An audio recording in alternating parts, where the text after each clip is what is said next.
The undefeated lineal heavyweight world champion, Tyson Fury. Tyson? Hello, can everybody hear me? Yeah. Fantastic. First of all, thank you everybody to come and see the Gypsy King again on this lovely day. Second of all, we have the rematch. I can't remember a bigger heavyweight fight in a long time. Maybe Lennox Lewis versus Mike Tyson was the last big fight like this. That was the last US-UK showdown. Deonty Wilder took a bit of my advice on his dress sense, I can see. He's looking well, smart. And that's it really, you know. There's not much I can say. And for the first time in my boxing career, I don't need to sell this fight. People know what they're going to get. It says exactly what it says on the tin. You're going to get a good fight. Whether I think the consensus is either he knocks me out or I win on points. That's what's been going around. Either Fury wins on points or Wilder wins by KO. You know, and usually when people have that opinion, it usually goes the opposite way around. So yeah, expect Wilder to come out boxing and moving, looking for a points victory, and expect me to come out bombing, looking for a knockout. It's usually what happens. But apart from that, Deonty Wilder hasn't been returning my calls or messages or texts since I beat him last time. Yeah, he's trying to keep his distance. He didn't want to do press conferences with me. He didn't want to be around me in case I got into his head. You know, all this getting into people's heads, I think it's a lot of shit anyway, to be fair. It's like, I'm living in his head rent-free and all that. You've heard it all before, but, you know, at the end of the day, it's just talk. Sticks and stones break your bones. Names will never hurt you. It doesn't really matter what I say or what Wilder says. It all matters what happens on the night, February 22nd. And what's going to happen on that night is I'm going to get what I won last time. I'm going to get that green belt. I'm also going to get the Ring magazine. And I'm also going to keep my lineal championship.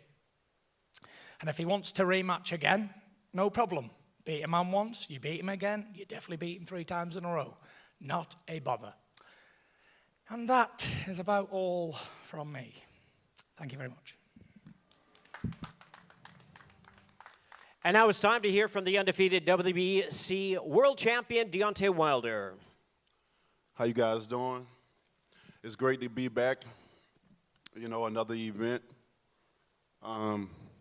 Thanks to everyone that's involved in this amazing, you know, heavyweight title fight. One of the biggest of this era for sure. You know, I can't wait. Y'all already know, man. I'm always in my element.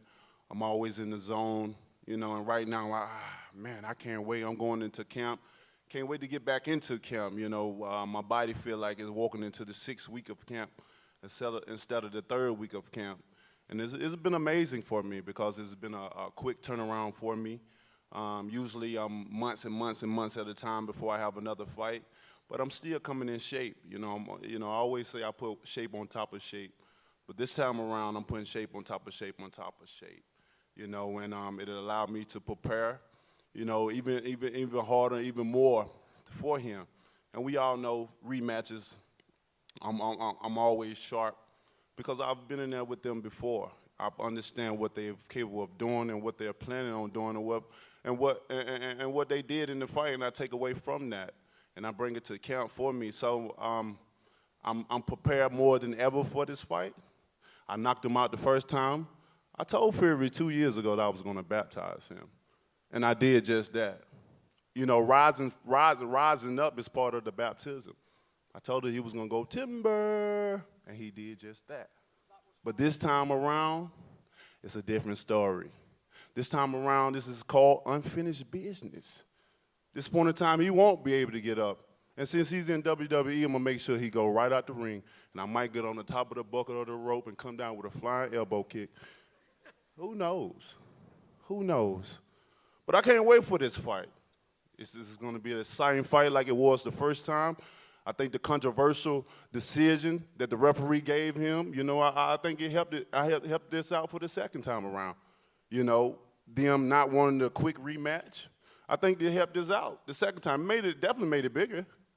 You know, we had 2 warm-ups. Mine was a lot more dangerous than his. You know, he played it safe in the playground. While I went onto the mountaintop and climbed it. Two different fighters, two different times, two different paths. You know, one just want to survive me. I'm building for legacy. One go around and talk about he have a lineal title, something that's make believe and fake. He come around and even have events that go 12 rounds with no belt on him, but the one that holds his pants up now.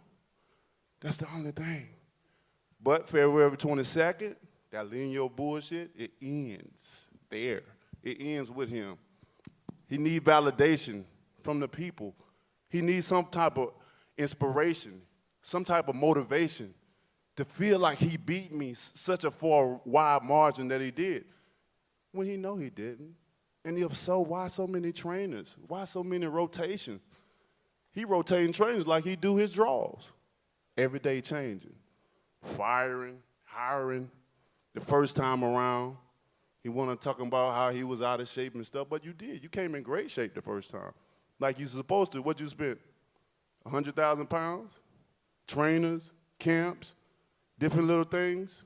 Well, I still have my old trainers, still sat back, and still to this day, I got the same people. You don't see me firing no one. You don't see me bringing no one on if you're supposed to be such this great fighter, you know. And I was supposed to be this guy that don't have no skills. But we see who's more concerned than the other ones. Because when you have power and no way around it, you can't prepare for that. You can't prepare for that. The only thing you can do is hope that when it lands, it don't do that much damage. I gave this man a concussion the first time. He don't even know how he got on the ground, nor do he know how he got up. And ladies and gentlemen, that is a concussion. And that been dealing with him for the remaining of the fight since the last fight. He been thinking about that over and over and over, and the only way he can promote himself with that fight is him getting up off his back. Hey, we doing endorsements as well too. Put one at the bottom of his feet because he definitely going down. And that's all he's been looking for. That's all he's been looking at. That's the only thing he can fathom his mind around is how he knocked me down and I got up. He needs some type of confidence. But you beat him, Fury. You beat him. Don't worry, you beat him. You beat him with a wide margin. Okay, we're going to see. But all that right there, all that talk before, it dies. It's dead. This is the new beginning right here. This is unfinished business that I will finish. I will do exactly what I said I would do. I'm going to knock him out. Like I told him, I'm the lion. I'm the king of the jungle. And come February 27th, I'm going to rip his head off his body. Remember I said that. I'm going to knock you out them ropes so you can really feel a WWE moment in real life. I'm glad you got a second job. You need it. This is your whole plans. What I'm going to do when this guy knock my marbles out of my head. Because I'm going to definitely do it.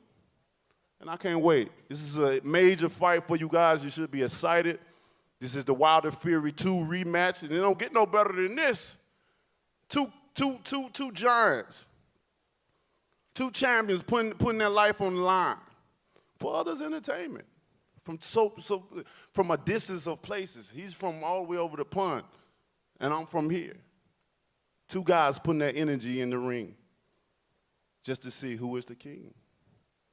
I speak it, I believe, and I receive it. And I will knock them out come February the 22nd. And we move on with our lives from there. But until then, man, y'all sit tight. Buckle up. It's going to be a long ride until that time. We still got a couple of more weeks in camp to prepare for this fight, to give y'all the best fight y'all have ever seen in your lives. And I'm looking forward to it. So stay tuned. If you can't buy no ticket to go to the arena, make sure you click that button.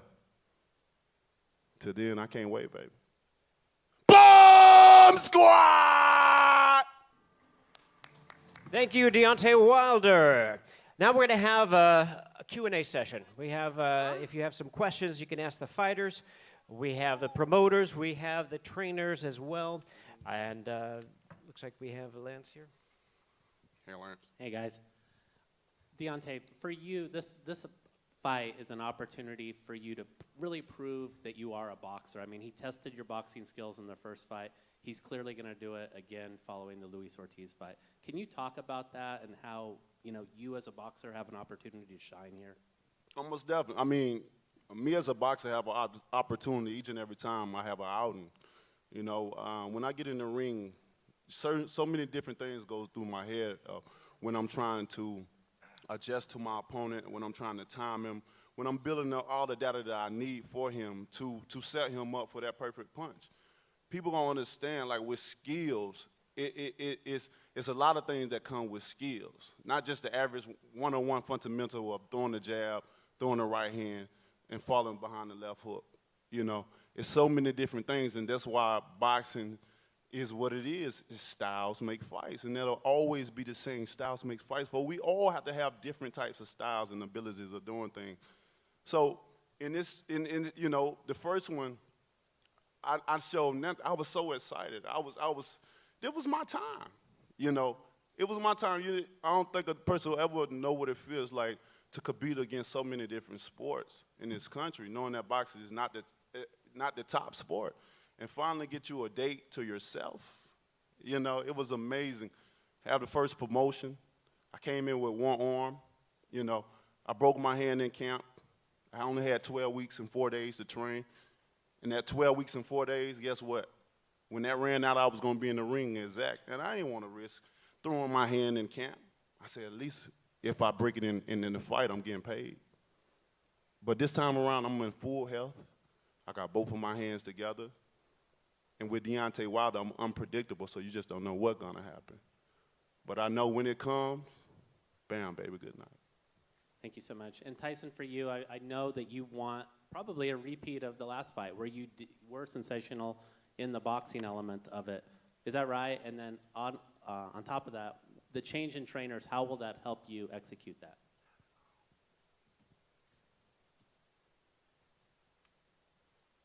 What can I say that Deonty Wilder hasn't always bored us to death with for the last 20 minutes? I'm going to sleep listening to him talk ramble on about nothing. I'm just waiting to hear his point. He still hasn't got to the point after 7 minutes of talking. What am I going to do in the fight? I'm going to win. That's what I do. Deonty Wilder can make all the excuses he wants to make up in his own brain, his team, everybody can tell him, you won that fight, baby, you won that fight. But listen, as a fighting man, you know when you win and lose fights. Simple as. He lost the fight fair and square, he will lose the fight again fair and square. They had to rob a man who was out the ring for 3 years, ballooned up 147 pounds, and they still couldn't beat him. They had to give him a bad decision in LA, to get a victory for the so-called top bloke, top champion. I'm going to go out there, I'm going to give him a boxing lesson, and I'm going to knock him out. That's exactly what I'm going to do. Why did I bring Sugar Hill in? Because I wanted to. Why do I keep switching trainers? Because I want to. I'm a big believer in you're never a finished article. You can always improve your game. You can always polish it up again. Wilder says he sticks with his team. Fair play to him. I'm a man who likes to keep freshening things up now and again, and I do that regular. That's what I do. So, I'm training hard in the gym. I don't make excuses. It was what it was. I won fair and square, and it was what it was. We get to do it again. We get paid for the same thing twice. So I'm not complaining. He's the man here making excuses. He broke his right hand. I only had 12 weeks and 4 days to train. 12 weeks. I can be ready for a fight in 2 weeks. I'm ready for a fight today. Never mind 12 weeks and 4 days. Fuck me. There's no need for excuses. There's no need for problems. I've heard he's had the flu. I heard he broke his hand. I heard he was having problems or whatever. It doesn't really matter because when I get him in there again, I'm going to make him feel the fury. He will get it. I've never been as sure as anything in my whole life. As sure as I was this morning putting this suit on and putting my shoes on and having a wash and brushing my teeth. That's how sure I'm going to kick this motherfucker's ass all over that ring. 100%. He can't win. He's got a puncher's chance just like everybody else. He could barely land it last time. He landed 2-3 punches in the full fight. I'm much sharper now, match fit, coming off 12 good rounds. Been in training camp. I haven't had to lose any weight. I'm fine. I'm great, ready to rumble right now. Hope he trains hard. Hope he goes to bed sleeping, thinking about me. If only I could land me right hand. He's got out of jail a couple of times with that right hand in his last couple of fights. Like he said, people say to me, oh, he's lucky he gets away with this one shot. Like he just said, it ain't luck. He has to put it there. But this time, it won't be there. Because I'm going to be super slippery. I'm going to be like a goldfish in a goldfish bowl, swimming away. And that's it, you know. I'm not here to call him or run him down, because when I run him down, it only makes my victory look shitter on the night, doesn't it? So I want people to think he's the best puncher in history, the greatest boxer in history, longest reigning champion ever, the best there ever was. So when I beat him February 22nd, then it makes my victory look even sweeter. But when I really face facts, when I beat Deonty Wilder, I've just beat another bare bum in the shower with a pair of boxing gloves on. Just another tick on the record, another man in the street. That's all he is. He's another person to me, makes numbers. The Tyson Fury road show continues, and who knows where it will end next. It might be Tokyo, it might be Rome, it might be anywhere. Next stop, Las Vegas. Keep watching. Deonty over here. This will be your third rematch. You had one with Berman Stavern, Luis Ortiz, and now Fury.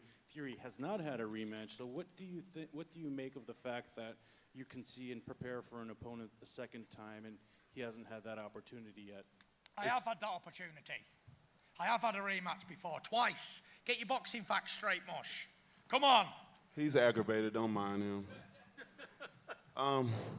You know, in rematches, I'm always better than I was the first time because of what I've seen in the ring and what I've experienced with my opponent. So the second time around, the preparation is a little bit easier because we understand what are they trying to do. I'm very smart. My IQ in the ring is very, very high, you know, and that's why I'm able to set guys up like I'm able to set them up and then get rid of them in the devastating fashion that I get rid of them in. With him, I know everything he wanted to do. He gave me 100% of him. No matter what he may say, no matter if he got off the couch or whatever, he did the right things to get himself back into shape with all the things that was going on. Of course, every fighter that faced me get in tip-top A++ shape because they understand the danger that they're putting themselves in. They're putting their body in. You know, this is real life right here. When you boxing is real life. We're actually putting our lives on the line, and he understands that. So with that being said, everything that he wants to do, I'm going to diffuse it. Everything he's trying to, that herky-jerky stuff and trying to win rounds at the end of the round, sticking his long tongue out and shaking his bald head, that shit ain't going to work. That ain't going to work. You know what I'm saying? So I'm looking forward to the rematch. We know that when I talk and say things, things actually happen. We know when he talks, you know, it's just only just to talk, to entertain, to try to get a couple of jokes and laughs in and stuff like that. But February 22nd, when that bell ring, it ain't no joke about that. Thank you.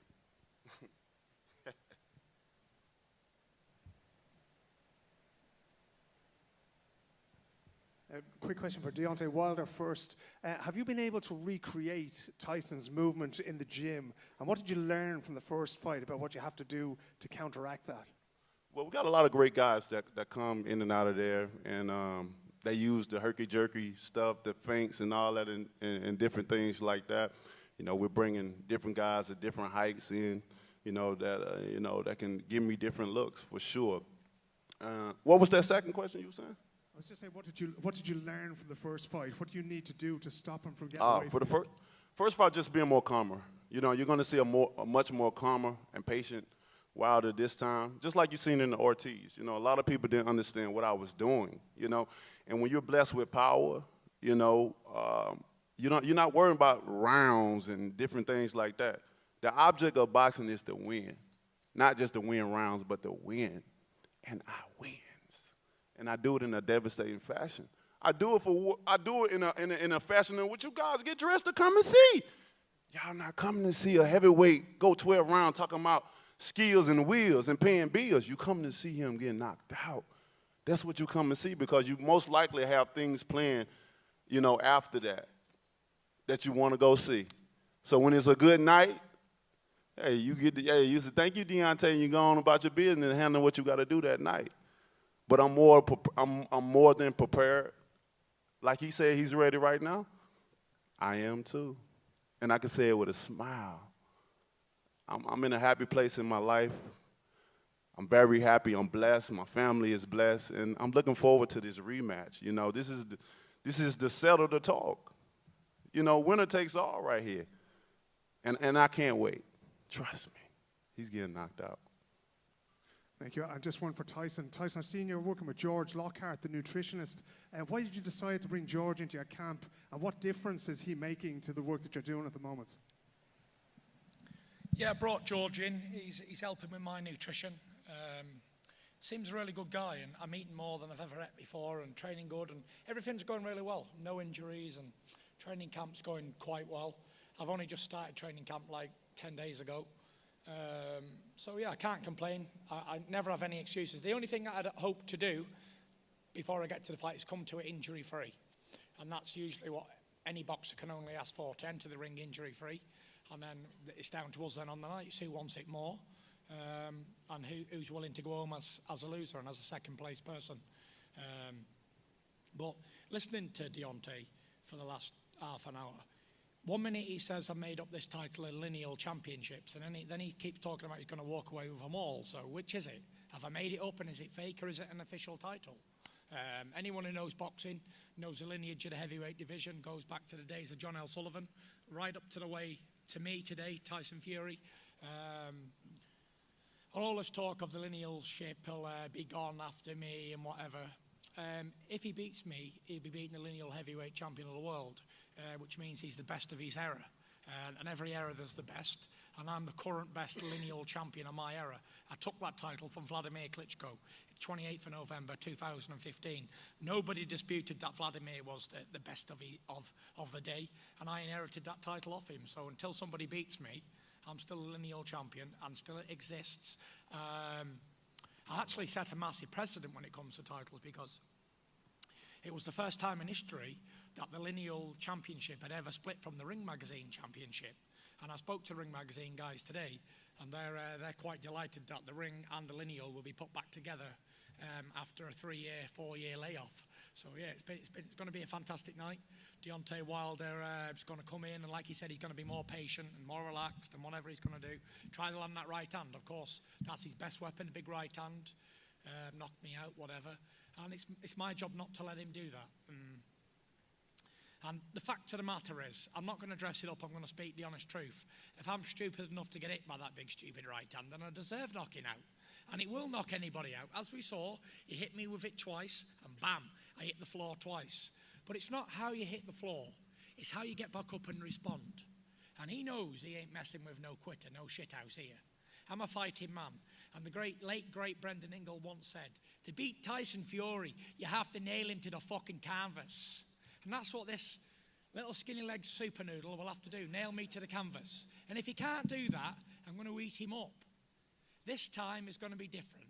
He thinks I'm going to come out irking and jerking, as Eddie Hearn says. Everyone's took that style now. The irky-jerky style of Tyson Fury. It made it famous. I'm not looking for irky-jerky. I want him to meet me dead in the centre of the ring. Let's have a slugfest. Best man stands up, loser goes down.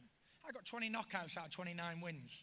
He knows he was rocked 3 or 4 times in that fight, but I never had the gas to finish him. I'll be honest and truthful. I didn't have the gas. After the layoff, after all the weight loss, I never had the gas to put my foot down. This time I can turn that screwdriver until he's gone. And I want to meet him head on. El mono, in the centre of the ring. Let's make it a Tommy Hearns, Marvin Hagler type fight. Best man stands, the loser goes back and recruits. Back to the gym, back to the drawing board. I'll meet you, Deonty, in the middle of the ring, 22nd of February. I won't be running. You won't have to look anywhere for me. Just watch out for the right hands, because you're going to sleep in 2 rounds. 2 rounds, he's going down. I had a dream. I keep having the same dream about round 2. I'm playing poker all the time. I keep getting dealt number 2. It's definitely a thing. He's getting knocked out in 2 rounds, 100%. 2. He can laugh about it now. When he's on his back looking up at me, he'll know what I'm talking about, round 2. Hey, Tyson, I got a question for you guys both. But Tyson, for you first, you're reuniting with the trainer. What are you looking to get out of reuniting with this trainer for this fight coming up, this rematch? I've been really honest with you. I told exactly the truth. I'm looking for a knockout. I didn't come here again to get a bad decision. You know, I know I'm not going to get a decision in the United States. It's clear. After last time, it's very clear. So that's why I hired Sugar Hill. If I didn't want a knockout, I wouldn't employ the cronk trainer who specialises in sitting on your punches and landing the right hand. Look at the Tommy, look at all the cronk fighters, Klitschko even. They all look for that big right hand. That's all I'm looking for. One big right hand, nail Deonty Wilder, good night. There's the game plan. I'm looking for a knockout.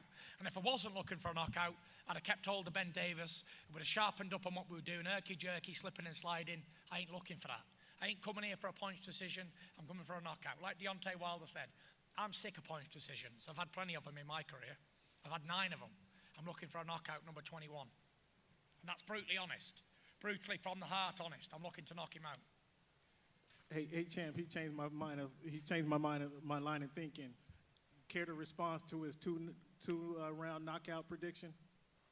I mean, that's what he believes in his heart. You know, that's what he believes. I always teach people when I speak, I say, speak it, believe it, receive it, you know. And if you really, but the magic of it all is the belief. It's the belief. And though he's saying it, I don't feel that his energy that he believes that he's going to do that. If anything, I feel he's nervous. You know, he's very scared because of what happened the first time. And I understand this is boxing. And sometimes fighters, they have to put up this front, you know, like it's all good and nothing, you know, nothing gets to them or nothing hurts them or, you know, we always acting tough and stuff because of the sport that we're in. But I'm a realist, though, you know. And he know what happened. When you get knocked out like that and put on and you don't know how you got there and how you got up, it was the grace of God that bothers you. That not only affects you, but it affects your environment. It affects your family as well. Because they know you're going in there again with this monster. And you know what he's capable of doing. It's not an act. It's something I do every time I'm out. I knock guys out. Every guy that I faced, I put him down. And it won't be no difference this time around either. Y'all know what I'm good at it. I'm great at it. I'm providing my service. I'm providing my service to my greatness and giving it to you guys each and every time. We know this. They know what they up against. Like I said, I'm happy.